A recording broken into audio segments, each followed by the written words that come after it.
अब दोस्तों आप सभी को पता होगा कि एमआरएफ टेंडर को लेकर इंडियन एयरफोर्स के अंदर 7 एयरक्राफ्टों की तरफ से बिड को रखा गया है और ऐसे में आप मानकर चल सकते हैं कि ये जो 7 कंपनियां हैं उनकी तरफ से 8 एयरक्राफ्टों का ऑफर रखा गया है और इन्हीं 8 एयरक्राफ्टों में से भारत को किसी एक एयरक्राफ्ट को चुनते हुए अपनी एमआरएफ टेंडर के तहत 114 लड़ाकू विमानों को भारतीय वायुसेना के लिए परचेज करना है। लेकिन दोस्तों अगर इस टेंडर को देखा जाए तो इस टेंडर के अंतर्गत सबसे जो स्ट्रॉन्ग दावेदार है वो अभी भी राफेल फाइटर जेट बना हुआ है। हालांकि यहाँ पर अमेरिका की तरफ से जो ऑफर F-15EX फाइटर जेट को लेकर यहाँ पर दिया गया है वो बहुत ही ज्यादा जबरदस्त है और ये माना जा रहा है कि वो जो ऑफर अमेरिका की तरफ से दिया जा रहा है वो यहाँ पर राफेल फाइटर जेट को कड़ी टक्कर दे सकता है। लेकिन दोस्तों अब आपको बता दें कि इस पूरे टेंडर के तहत इन दोनों एयरक्राफ्टों को कड़ी टक्कर देने के लिए एयरबस कंपनी का भी एंट्री हो चुकी है। हालांकि एयरबस कंपनी की तरफ से कोई नया फाइटर जेट मौजूद नहीं है और यहाँ पर ना ही उसको ऑफर किया जा रहा है,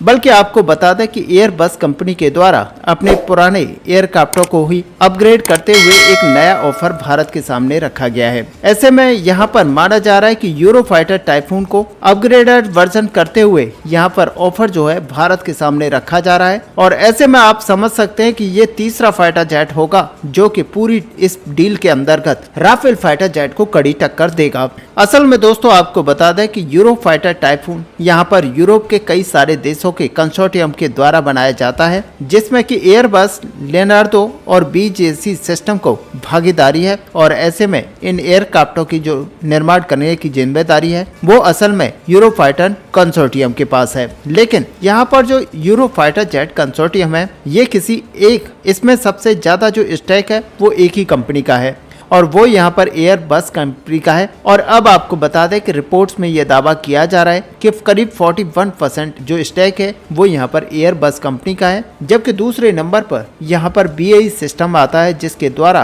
32% का स्टेक इस कंपनी के द्वारा रखा गया है। और वहीं दोस्तों आपको बता दें कि लियोनार्डो जो कंपनी है उसके द्वारा भी 21% का शेयर इस कंसोर्टियम के अंदर रखा गया है और इन्हीं कारणों की वजह से आपको बता दें कि यूरोफाइटर टाइफून एयरक्राफ्टों की मैन्युफैक्चरिंग में एयरबस का जो भूमिका है वो सबसे अधिक है। और रिपोर्ट्स के अंदर ये दावा किया जा रहा है कि इंडियन एयरफोर्स के लिए जो 114 फाइटर जेट्स का टेंडर है उसे देखते हुए एयरबस कंपनी के द्वारा भारत के सामने यूरोफाइटर टाइफून का ट्रेंच 5 यानी कि सबसे अपग्रेडेड वर्जन का ऑफर रखा गया है। यहाँ पर आपको ये भी बता दें कि ये जो ट्रेंच 5 या फिर ब्लॉक 5 यूरोफाइटर टाइफून एयरक्राफ्ट है इसे सबसे ज्यादा मॉडर्न यूरोफाइटर टाइफून वर्जन कहा जाता है और इन एयरक्राफ्टों में कई तरीके के नए फीचर्स को जोड़ा गया है जिनमें ई-स्कैन, active electronics, array radar system शामिल है और साथ ही इसके अंदर ताजा तरीन सेंसर्स को भी लगाया गया है जो कि एयरक्राफ्टों के सिचुएशनल अवेयरनेस टारगेट कैपेबिलिटी को यहाँ पर बढ़ाता है। और दोस्तों ये जो क्षमता है ये मॉडर्न कॉम्पैक्ट के लिए एक क्रूशियल जरूरत भी है क्योंकि इसके अलावा एयरक्राफ्टों में एडिशनली एक डिफेंसिव एड और ह्यूमन मशीन इंटरफेस को जोड़ा गया है जो कि पायलट की परफॉर्मेंस को ऑप्टिमाइज करती है। और ऐसे में दोस्तों रिपोर्ट्स के अंदर ये दावा किया जा रहा है कि यूरोफाइटर टाइफून के ट्रेंच 5 एयरक्राफ्टों में ओवरऑल ऑप्टिमाइजेशन सॉफ्टवेयर और हार्डवेयर का जो इस्तेमाल किया गया है वो यहाँ पर इन एयरक्राफ्टों की परफॉर्मेंस को और भी ज्यादा बढ़ा देता है। और ऐसे में दोस्तों अगर देखा जाए तो कई सारी रिपोर्ट्स का यहाँ पर मानना है कि ये जो एयरक्राफ्ट है ये संपूर्ण रूप से अपग्रेड हो चुका है और यहाँ पर एयरबस कंपनी की तरफ से ट्रेंच 5 एयरक्राफ्टों में लॉन्ग टर्म एवोल्यूशन पैकेज को भी जोड़ा गया है जो फिलहाल अंडर डेवलपमेंट है। ऐसे में एयरक्राफ्टों के मिशन सिस्टम से स्टार्ट करते हुए पायलट इंटरफेस, ऑपरेशनल फ्लेक्सिबिलिटी से शुरू करते हुए इंजन की अगर कैपेबिलिटी को यहाँ पर देखा जाए तो सभी चीजों को यहाँ पर इम्प्रूव किया गया है और यही कारण है कि इन एयरक्राफ्टों को अब पहले के यूरोफाइटर टाइफून एयरक्राफ्टों के वेरिएंट से संपूर्ण रूप से अलग वेरिएंट माना जा रहा है। ऐसे में दोस्तों यहाँ पर फ्रांस की तरफ से साथ ही कई अन्य देशों की तरफ से जो FCAS future combat air system को यहाँ पर बनाया जाना है उसके अंदर भी कई सारी टेक्नोलॉजीज को यहाँ पर इस्तेमाल किया जाना है और इस फाइटर जेट जो कि ब्लॉक 5 फाइटर जेट है इसके अंदर भी कई तरीके की इसी तरह की टेक्नोलॉजीज को डाला गया है। अब दोस्तों आपको बता दें कि एयरबस कंपनी कंपनी का ये जो ऑफर है ये असल में किसी और को नहीं बल्कि डसॉल्ट एविएशन को काफी अधिक परेशान कर सकता है, क्योंकि पिछली बार टेंडर में यूरोफाइटर टाइफून और राफेल एयरक्राफ्ट दो ऐसे एयरक्राफ्ट थे जो कि टेक्निकल राउंड में क्लियर कर सका था और यूरोफाइटर टाइफून डसॉल्ट एविएशन के राफेल फाइटर जेटों के सामने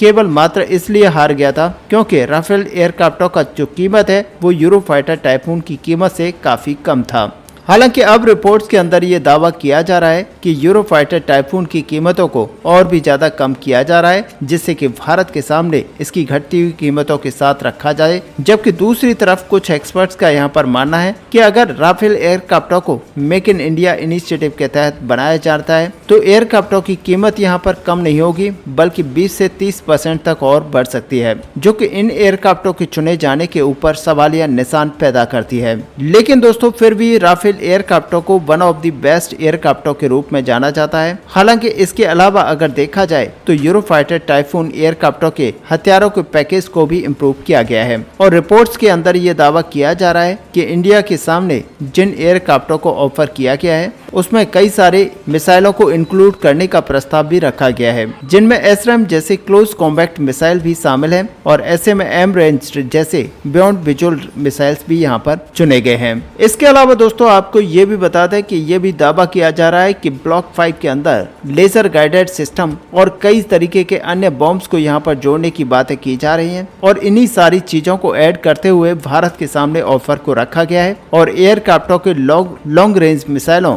को भी यहाँ पर पूरी तरह से कंप्लीट करेगा। जबकि वहीं आपको बता दें कि एयरक्राफ्टों के एडिशनल बदलाव को लेकर भी यहाँ पर दावा किया जा रहा है कि जितने एयरक्राफ्टों के फ्यूल टैंक है उनको भी मॉडिफाई किया जाएगा और ऐसे में यहाँ पर आप समझ सकते हैं कि अगर इसकी कैपेबिलिटीज को बढ़ाया जाता है तो इसकी मिसाइलों की कैपेबिलिटी के साथ ही इसकी जो रेंज है वो भी यहाँ पर बढ़ जाएगी। कुल मिलाकर दोस्तों अगर देखा जाए तो यूरोफाइटर टाइफून एयरक्राफ्टों के टेंच 5 को लेकर एयरबस कंपनी की तरफ से एमआरएफ टेंडर के तहत जो एंट्री की गई है वो यहाँ पर काफी धुआंधार लगती है और इसी के चलते यहाँ पर देखा जा रहा है कि ये जो एंट्री है टाइफून फाइटर जेट की वो यहाँ पर राफेल फाइटर जेट को कड़ी टक्कर दे सकती है। लेकिन दोस्तों सबसे बड़ी बात यहाँ पर यह आती है कि इस फाइटर जेट को अगर भारत यहाँ पर सेलेक्ट कर लेता है और इस फाइटर जेट को भारत के अंदर ही मेक इन इंडिया इनिशिएटिव के तहत बनाया जाता है तो इस कंसोर्टियम में जो भी देश यहाँ पर शामिल है उनमें सबकी सहमति जरूरी है। और ऐसे में आज की डेट में अगर देखा जाए तो यूरोप के जितने भी देश हैं उन सब के साथ भारत की